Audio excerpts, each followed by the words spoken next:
My sister and I have always been close. I prided myself on being able to tell her anything. So when she got married right out of college, I had to ask her, "Don't you think this is all happening a little fast?" After all, the guy was 9 years older than her. "He's perfect," she said. I couldn't blame her. He was tall and handsome and exuded charm. He seemed like an all-around nice guy. He had been a police officer for several years and made good money working lots of overtime. If he was good enough for my sister, I trusted her. I didn't think anything of it until our yearly family gathering at the lake. Every July, we go to the north of Minnesota for a week to swim and fish. On the beach, she was wearing a long-sleeved shirt and sweatpants. It must have been 100 degrees. She didn't feel like getting in the water, but my sister loved swimming, and she always has. I just knew she was hiding something. When the family got together for Christmas, she had a black eye.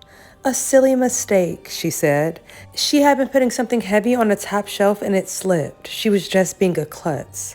But I knew my sister, and she wasn't a klutz. I knew I had to intervene when she broke her arm. I drove to her place. "I'm low on gas," I told her. "Drive us to Taco John's for some oles, my treat." But it wasn't the oles I needed. When we pulled back into her driveway, I straight up told her, "You have to leave him." "I can't." "Well, if he keeps this up, he's gonna kill you." "If I leave, he'll kill me. Please, just go." She got out of the car, and when she wasn't looking, I grabbed it from the sun visor. The thing I would save my sister with. Her garage door opener. You see, the garage was her husband's sanctuary.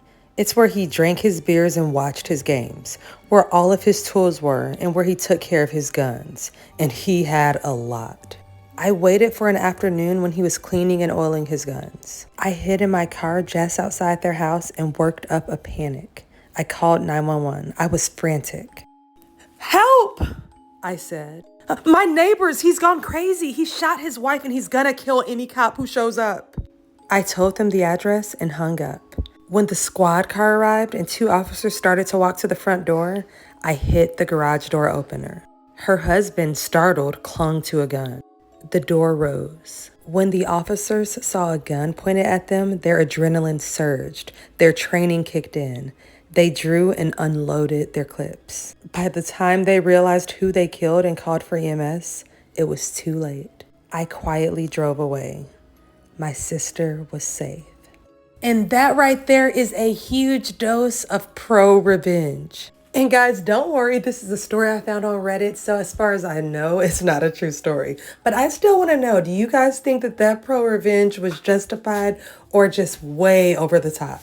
For me, in the world of fiction, this is definitely justified, and honestly, that guy got what was coming to him. Moral of the story is, keep your hands to yourself, mofos. And don't forget to drop some pumpkin emojis if you love my new pumpkin jar.